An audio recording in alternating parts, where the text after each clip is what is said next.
En el 1904, el psicólogo Stanley Hall estableció la etapa de vida conocida como la adolescencia. Hall se dedicó a estudiar el comportamiento de los jóvenes y lo que él consideraba para aquel entonces los cambios acelerados culturales. Observó que la adolescencia es un periodo de orientación extrema hacia los demás, es decir, hacia un grupo. Como bien expone la autora, algunos parecen no tener ninguna opinión o pensamiento independiente, sino que dependen totalmente de sus compañeros para ser felices. Muy similar a Stanley Hall, un tiempo después, el psicólogo Erikson, muy reconocido en la psicología del desarrollo, expuso que eventualmente la persona comienza a tomar sus propias decisiones morales por medio de la introspección. Es decir, comienza a efectuar un enlace entre aquello que hace el grupo y lo que él piensa como individuo. Pero lo más importante a estipular aquí es que la resolución saludable de este conflicto, es decir, entre lo que yo pienso y lo que dice el grupo, es lo que conduce a un sentido de identidad. Es decir,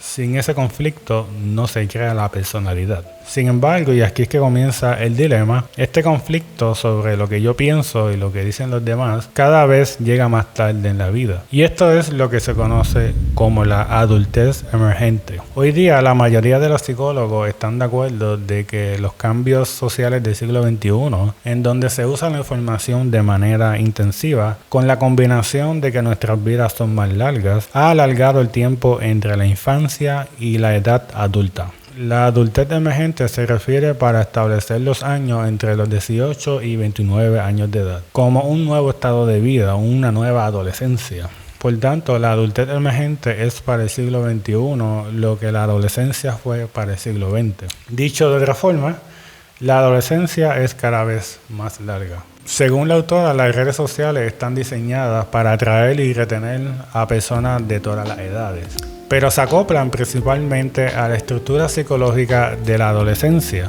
el periodo cuando la persona se orienta naturalmente hacia los demás, especialmente hacia las recompensas del reconocimiento del grupo. Por dicha razón, el proceso psicológico que define la experiencia en las redes sociales se le conoce como comparación social. Ahora, cabe mencionar que durante la adolescencia la identidad de la persona, es decir, el yo, realmente no está desarrollado en su totalidad. Como bien expone la autora, y cito, en lugar de un sentido estable de la identidad, solo hay un camaleón que se reinventa en función del espejo social en el que se encuentra la persona. Bajo esta condición, los otros no son individuos, sino el público para el que la persona actúa. Lo que soy depende del público. Ahora, ¿cuál es el problema? ¿Cuál es el dilema de este asunto? Las consecuencias de fracasar en la formación de una identidad debido a las expectativas sociales es que estudios en el campo de la psicología clínica han establecido unos patrones de comportamiento que se asocian con este estancamiento en el desarrollo de una identidad. Es decir, si la persona no tiene acceso a las redes sociales, siente que su propia identidad ha desaparecido. Como dice la autora, la pérdida del espejo, es decir, las redes sociales, es el equivalente sentido de la extinción. Si no tiene redes sociales, esto implica que no puede reflejar sus emociones, no puede describir cómo se siente, no puede exponer cuál es su identidad. No obstante, y ya para concluir, aunque los medios de comunicación no necesariamente deben visualizarse como una herramienta nociva, sí debemos ser cautelosos y reconocer cómo se utilizan. Inclusive, gracias a estos estudios citados, hoy conocemos que las redes sociales poseen repercusiones totalmente distintas a aquellos que ya han formado su propia identidad, es decir, los adultos.